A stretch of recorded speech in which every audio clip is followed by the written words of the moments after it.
This is Chapter 3 of When Realms Bind. Liberian reaches the castle with the Warrior of the East's staff and King Regnum's sword. He asks for Vochum, his brother, and tells the gate guard that he is Vochum's brother. He received permission to enter the castle.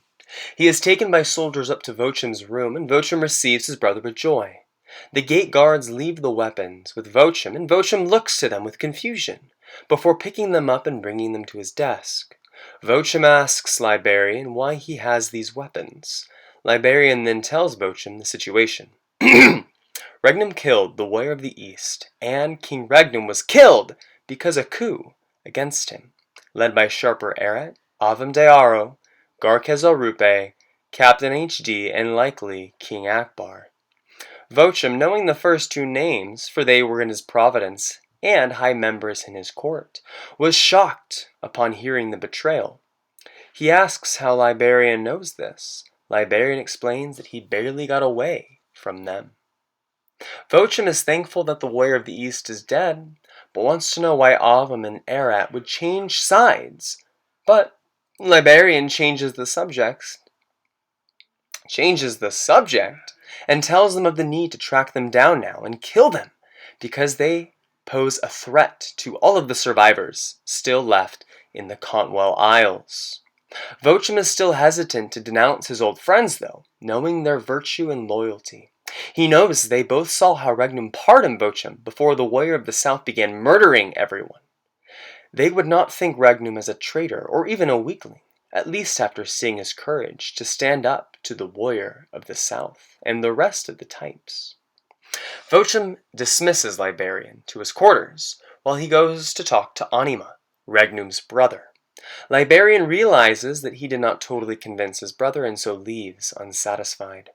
Vochum talks with Anima and tells Liberian's story. Then, as a caveat, he explains that he would never think of Avum and Erat as traitors. He thinks that Liberian misunderstood what happened, and that maybe these foreigners were betrayers more so than the others, and maybe tricked Avum and Erat. Anima reminds Vochum, though, that it has been a long time since he has seen Avum and Erat. Maybe it is possible that they have changed dramatically. Then he asks if Liberian would lie. Vochum says that they cannot think Liberian would be immune to change either.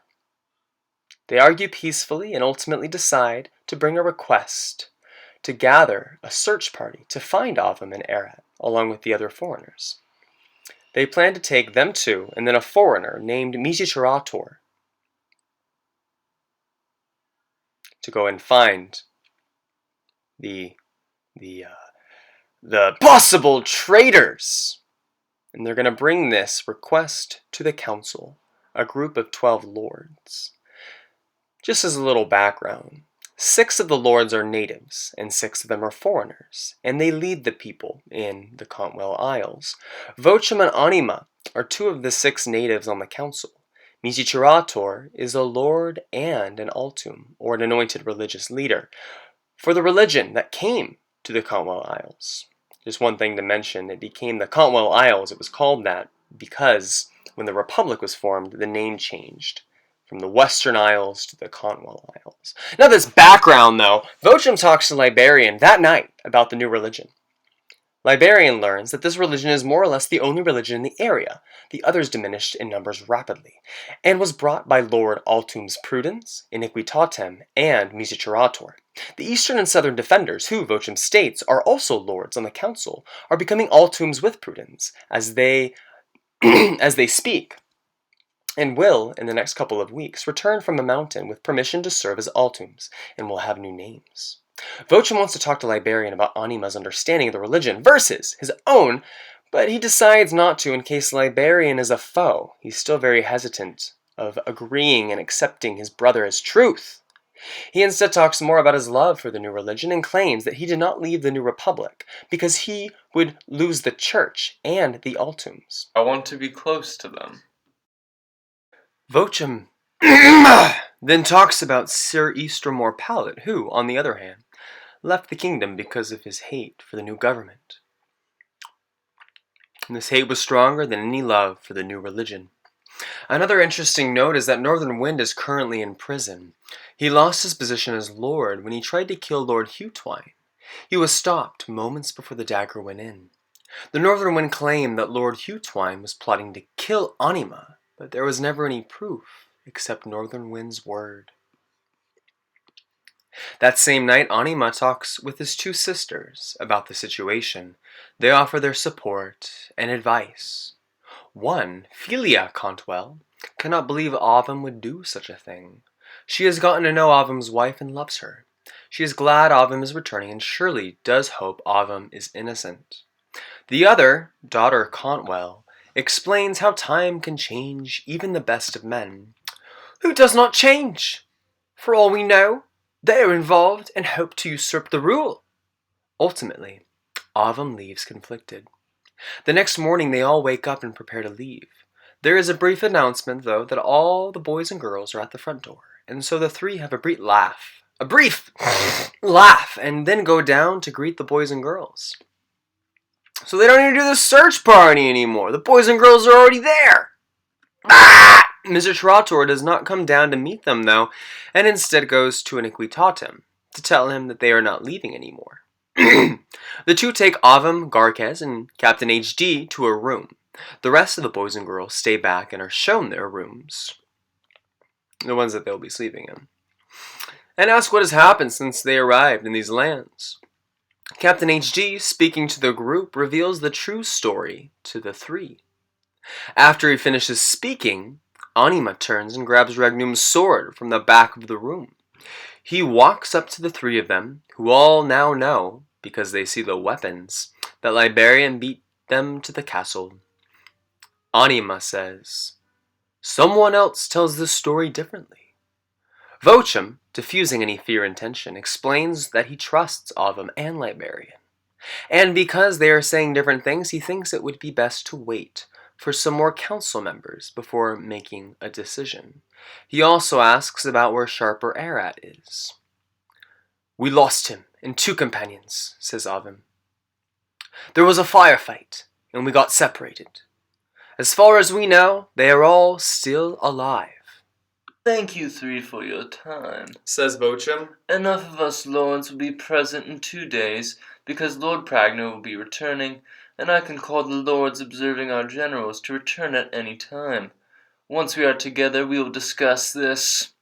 Oh, on another note, I hear Misiturator is here, and wants to talk to you about our church. It will be one of the only places you can go while waiting for the council's sentence, because we believe it is that important for people to visit. Anima rolls his eyes and smiles. Misiturator, come in. Misiturator comes in, and upon seeing Garkes, drops to the floor and says, "My king!" Everyone but Garkes is confused. Soon Misiturator stands on Garkes' word, and explains that Garkes is an Altum that made him, Prudence, who is training the defenders, and Iniquitatem, Altums. He was also their king along with many others, before they traveled to the Cantwell Isles. This means that these immigrants, or at least some of them, were subject under the rule of one of the 6 kings who reigned after Crampletine became gold.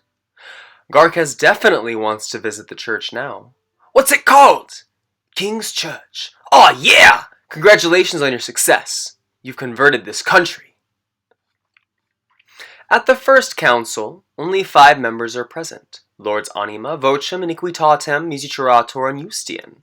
I should note that Lords Eustian, Plated, Apparatus, Sir Pragner, and young Goldsmith used to all be generals, but were eventually promoted to the status of Lord, because the previous lords either kept dying or were imprisoned and executed. The reason this is important is because the council has become more militarized than aristocratically oriented. So, not as many lords are from the upper classes, nor the highly educated. This is good for some reasons, but bad for others. It should also be noted that the city is always at war. The generals are legendary and ferocious, so no one ever gets close to the city. The generals will be explored more later. Many hate the city, though, for a variety of reasons, and so the groups have been formed that care much to destroy the government and reinstate something of their wishes. Iniquitatem Misiturator are the most vocal at the councils, as they discuss at this particular council. My apologies. As they discuss whether to side with Liberian or the boys and girls. Misiturator explains Garkez's credibility and says that Liberian should be highly suspect. Iniquitatem stops everything, though, by claiming to rest his vote in the hands of Anima. He says that because he does not want to know because he doesn't know who to side with. And so, as a result, he thinks that the old king should retain the power to enact justice if there's sort of an indecision that's going on in the Republic. Now, this is a big deal because Iniquitatem is setting a revolutionary precedent in the New Republic. In matters of uncertainty, the king takes over. Anima likes this because it ensures power to the remnants of the monarchy. With increased power, maybe most of the power would return to his singular rule. At this point, Anima wants to stay close to Iniquitatem for what he believes is the good of the state, his singular rule, the return to the monarchy. Misiturator rebukes Iniquitatem because he says that Iniquitatem is not standing up for Garkez. But Iniquitatem explains that he does not know what Garkez has become. Maybe he lost his way. It could happen to anyone. The final vote, Iniquitatem, Anima, and Eustian all unite and say that they will vote for the same person, but do not yet know who they will vote for. Vocem is undecided, and Misiturator wants Liberian to be condemned, but has not voted officially. Later, Misiturator visits Garkez and Captain HD often, and they talk together about religion and the happenings since he left during Crampletine's massacre of the Six Kingdoms. Captain HD, who does not believe the religion, is interested in converting but has some reservations, the same he had previously when Garkez would talk to him. All the boys and girls have been put in specific rooms and are more or less under house arrest. Avum is also under house arrest, but gets to live with his family on his farm, only a few miles from the castle. Liberian is under house arrest as well in his old room, and Iniquitatem finds ample opportunities to go in and talk to him. He discusses religion and tries to get a feel for his character. Iniquitatem spends much time with Liberian. After 2 days, the other former generals are back. Lords Apparatus, Plated, Pragner, and young Goldsmith, as well as Lord Hewtwine, who suddenly disappeared, but no one knew where he went or what happened to him. The southern and eastern defenders have not come, but because there are enough of the council to make an official vote, the group commences voting to see whether or not there are enough votes on one position to make an official decision. And there is much discussion, but no genuine conclusions. The only one who's really making firm stands against anyone is Misiturator, who trusts Garkez. Nearing the end of the time allotted for this session, Misiturator asks, "Who else is even in this company? I, and some of these other generals, may know of their credibility, because we may have met them when we were under their rule." "Well," replies Anima, "it does not really matter because it is still Liberian's word against other people's, right? Who are we to believe?" Just so everyone knows, though, there is also Captain HD, Mexican Coat, Curb, Pilot. At this point, Eustian leaves his neutral vote. "I'm with Misiturator. I'm sorry, but Captain HD would never let me down. He would never betray an ally." "We don't even know if Regnum turned evil," cries Iniquitatem. "This case is obscure." "Captain HD is a hero," returns Eustian. "Without him, many of us would have perished. He is against Liberian, so I must be against Liberian." Iniquitatem sternly asks if Eustian has anything else to tell. He replies no, and moves back to his seat. They decide to vote. Eustian reminds everyone of his character, and to trust his judgment. At the end of it all, though, everyone but Eustian, Vocem, and Misiturator agree to pardon them both. Eustian, Vocem, and Misiturator had other plans and did not want them both to be pardoned, because now they're both on the loose. With the council adjourned, they walk towards the door. Iniquitatem confronts Eustian publicly before Eustian is able to leave. "Are you off to kill Liberian?" asks Iniquitatem. "I'm off to see Captain HD, replies Eustian. "And what will come of this?" asks Lord Hewtwine. You have no part in hearing why, Hugh Twine, returns Eustian. Well, Captain HD is a threat, declares Iniquitatem. He will be forced to leave.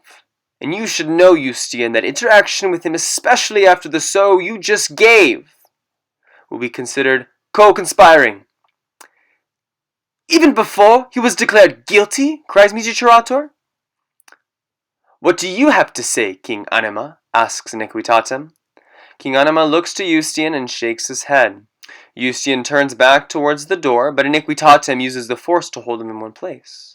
Eustian cries out for justice, and Misicerator intervenes, forcing Iniquitatem back into his chair and into Anima, knocking Anima out. At this point, Lord Apparatus pulls a handgun from his side and shoots Eustian 3 times. Lord Plated stops him before Lord Apparatus shoots some more, and they fight for the gun. Vocham runs out of the room without being seen except by Lord Pragner. He yells to him as he leaves the room, Vocham! Lord Hewtwine also takes out weapons as Plated forces the gun from Apparatus' hand and shoots Apparatus in the chest. Lord Hewtwine and Plated, after Plated shot Lord Apparatus, then fire at each other, until they both, now filled with bullets, fall onto the floor. Lord Young Goldsmith and Pragner are waiting behind the chairs, and they watch everything unfold. They are not sure whether Apparatus shot Eustian or if Plated did, though.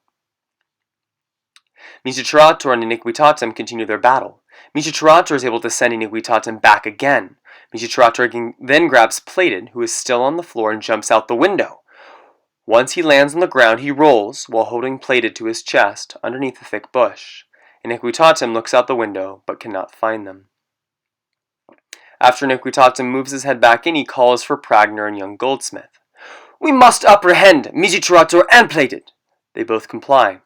You should know, Altum Iniquitatem, that Vocham fled the scene, declares Pragner. Thank you, Lord Pragner, says Iniquitatem. He may be the larger threat.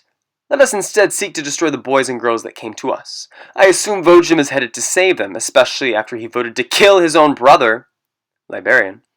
Pragner, you get Avum. Young Goldsmith, you get together a group to track down the boys and girls. Hurry! If we find Misicerator along the way, it'll be an added bonus. They both run out as Iniquitatem stays in the room. He calls Apparatus' name and tells him to go to the church for Misicerator. Apparatus stands, seemingly unhurt from Plated's blast, somehow, and flies out the window. Iniquitatem then walks past a motionless Eustian into Lord Hewtwine, still motionless on the floor, and begins to chant something mysterious. Lord Young Goldsmith gathers together ready troops, including daughter Cantwell, to take down all the boys and girls. Vocham first runs to Captain H.G. and Garquezel Rupe. He finds them, and they hurry quickly to the room of the pilot, Link, and Botboy. As they run that direction, they hear a beep, beep, beep, beep, and then they see an explosion from the room. Captain H.D. quietly sighs and explains it was Botboy's self-destruct. They run to the room anyways and find dead bodies and the pilot, who is still alive. The pilot explains that Link left the room about 3 hours ago and thinks he went to the church. They then run to Dominic Butler, Dorechi, and Mexican Coke's room, which is on the way to King's Church, and get in a firefight with the soldiers. No one dies of the boys and girls at the end of it, though, and they decide to split up. The pilot, Garquez, and Captain H.G. run to the church, while Vocham, Butler, Dorechi, and Coke go to Curb and Magenta's room. As the three reach the church, someone from the choir loft, right above the entrance of the front door, shoots and hits the pilot in the back shoulder. He cringes, the pilot, but ducks into cover as Captain H.G. and Garquez prepare for battle. The assailant is Lord Apparatus. They begin their fight with Apparatus and do quite well. The only damage they took was that pilot gets flung into the choir loft by Apparatus and gets knocked unconscious. And the two prior kings, they take some hits too, Garquez and Captain HD, but overall everyone's okay, just the pilot's knocked out. They finally break his mask, Apparatus's, while he is still wearing the mask. They realize that Lord Apparatus is Crampletine! Keep in mind that Garquez and Captain HD do not know that Crampletine was killed by the boys and girls that did not get teleported. And so, just to give you a better idea, Crampletine went and destroyed the Six Kingdoms, right? And Captain HD and Garquez know Crampletine quite well. They have a long history with Crampletine, so this is a really big deal. They didn't know that Crampletine was killed before everybody got teleported, right? Because Garkez and Captain HD were there, but they got teleported before Crampletine died. And so they're not confused that Crampletine's alive, but this makes them a little sad and nervous because if Crampletine's alive, where are all their friends? So there's a lot of emotional tension, psychological difficulties that Garkez and Captain HD are experiencing. Shocked, the two let their guard down, and Crampletine goes quickly to kill Garkez. He deals a heavy blow to Garkez but does not kill him. He then choke holds Captain HD with his aditum abilities as he flies up and fires 3 shots into the pilot, killing him. At this point, though, Garkez makes a quick recovery and flings Apparatus into a pew. Apparatus hits the pew, which is where the people would sit in King's Church, releases Captain HD from his grip, and then gets filled with bullets as Captain HD unloads his assault gun into Crampletine's body. As Crampletine gasps for air, Garkez comes up with his lightsaber and slices off Crampletine's head, killing him. They check on the pilot, who is confirmed dead, and then look for Link. Link had been hiding underneath one of the pews the whole time. He is embarrassed that he did not help, but the 2 prior kings recognize that Link is no fighter, and only really helped out the team in the past through his intelligence and powers. These powers were given to him while he was a gatekeeper. Ultimately, they are just happy to have Link back.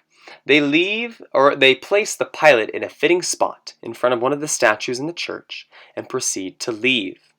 Vocham and the gang have reached Curb and Magenta's door, but are in a firefight with Lord Young Goldsmith, Daughter, and several other soldiers. Suddenly, Curb shows up behind them. She explains that she flew out the window to ensure she knew which side of the hall they were on, the boys that are trying to save her. She then yells, "Fire at the left side!" That was Magenta's cue to burst out of their door and mow down the soldiers. All the soldiers are killed except Young Goldsmith, Daughter, and one other soldier.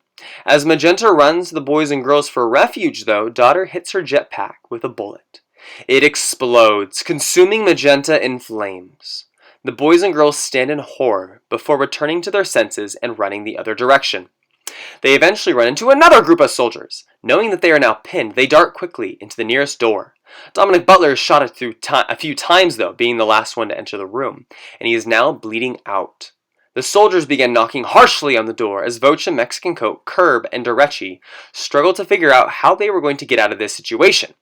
Dominic Butler, still bleeding out, basically says that he will wait here with whatever gun and kill as many of the soldiers as possible before he is finished off. They, with sorrow, agree that this is a really good idea. They all hold onto Curb's feet as she flies out the window. A few seconds after they soar out, Curb gets shot in her wing, and Derechi gets shot in the head. Derechi falls motionless into the gardens below him as Curb drops quickly into the gardens. Vocham and Mexican Coke continue to hold on to her. The gunwoman was Daughter. The other soldiers finally burst into the room, and Dominic Butler manages to kill as many of the soldiers as possible before he finally breathes his last breath. Back with Captain HD, Garkez, and Link, Garkez receives a vision from Mijichirator. He tells Garkez where he is with Lord Plated, and Garkez leads the group in that direction. They notice the 2 underneath the shrubbery near the back gate. Garkez uses the Force to move Lord Plated, who is fairly well damaged, from the shrubbery. Once this occurs, Mijichirator moves from his hiding place into the group. Captain HD and Garkez, who can both fly, transport Mijichirator, Link, and Plated outside the gates. Vocha, Mexican Coke, and Curb, who are still alive, sneak their way into the darkness and manage their way through the halls and out a side door. They leave the castle area before the soldiers can apprehend them in the gardens. Young Goldsmith ends his search and returns to Altum Iniquitatum with Daughter. Pragner eventually makes it to where Avum's family lives, outside the gates in the countryside. When he arrives, Avum is standing outside of his home. Pragner gets off his horse for some dope dialogue. "Where's your family, Avum?" "I told them to leave once we saw an explosion and heard gunshots from the castle.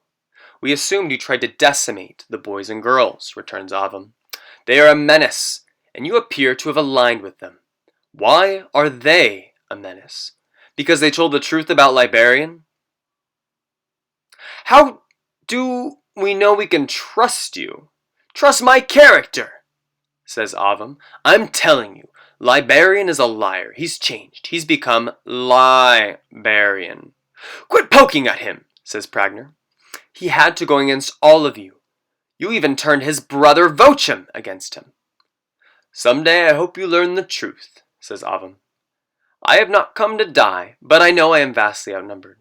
Avum draws his sword. Let's begin, Pragner. Pragner draws his sword and they fight. Pragner's superior blade gives him an upper hand in that regard, but as long as he doesn't get it hit, Avum has more speed because his sword is lighter and he has less armor. This leaves Pragner prone to a couple stronger blows from Avum. After getting hit a few times, Pragner then, in a rushed movement, slices into Avum's arm. He cringes in pain, but is able to get a direct hit into Pragner's chest. His armor protects him, but he is knocked back onto the grass. Avum stands over him and tells him to throw his sword to the side. Pragner, with a breath, complies to Avum's request. Avum then frowns. I refuse to kill you, Pragner, because I do not think you are a lost cause. Vochem is smart and I am loyal. Why would I betray the king? Liberian was different when I walked with him. I was told by the boys and girls that he supposedly mowed down many boys and girls on an island while protecting a dangerous weapon he planned to use for selfish reasons. This is not the Liberian that we knew. Then, only hours later, he joined the group again, hoping that no one would notice his betrayal. He's lost his mind. I didn't trust him after reuniting with him and do not trust him now. You know the story. Pragner sighs and closes his eyes. Maybe you should just kill me, says Pragner. Avum frowns again. Oh, and another thing you should know about Liberian. He got powers because of the Warrior of the East staff. The man's a menace. A blast of light suddenly sends Avum back. Pragner looks behind him to find Liberian's spirit on a horse with the staff. Pragner stands and turns to Avum. Liberian calls out to Pragner. Don't worry, Lord Pragner. Avum's surely dead now. Let's return to the castle, says Liberian. Pragner looks back one more time before getting on his horse and galloping away with Liberian.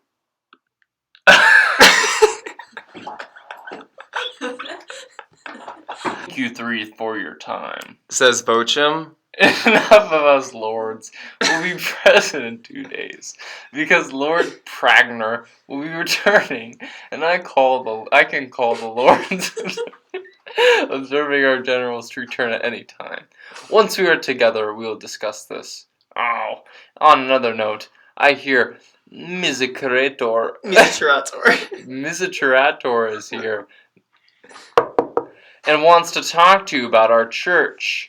It will be one of the only places you can go while waiting for the council's sentence, because we believe it is that important for people to visit.